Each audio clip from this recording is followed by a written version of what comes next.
सध्या श्रावण महिना चालू आहे आणि हा महिना सगळ्या महिन्यात पवित्र महिना मानला जातो। या महिन्यात अनेक व्रतवैकल्य केली जातात। आज श्रावण महिन्याचा दुसरा शुक्रवार आहे आणि या पूर्ण महिन्यात प्रत्येक शुक्रवारी अशी पूजा केली जाते। मी मस्त अशी पूजा करून घेतली आणि ही पूजा प्रत्येक आई आपल्या मुलांच्या आरोग्यासाठी तसेच दीर्घायुष्यासाठी करत असते। त्याचबरोबर रांगोळीमध्ये गणपती बाप्पांची रांगोळी पण या महिन्यात काढली जाते। माझी पूजा छान करून झाली। आता प्रसादासाठी गोड पदार्थ करायचा होता। मी पौष्टिक अशी लापशी करणार आहे। याला लापशी, सांजा, दलिया असे पण म्हणतात।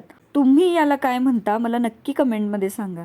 मी इथं 1 वाटी लापशी रवा घेतला आहे। त्यामध्ये 4 ते 5 चमचे तूप घालून छान भाजून घेतला। थोडा पांढऱ्या रंगावर आपल्याला हे भाजायचं आहे। 1 वाटी लापशीसाठी मी इथं 3.5 वाटी पाणी गरम करून यामध्ये घालून घेतलं आणि झाकण लावून 1 शिट्टी काढून घेतली।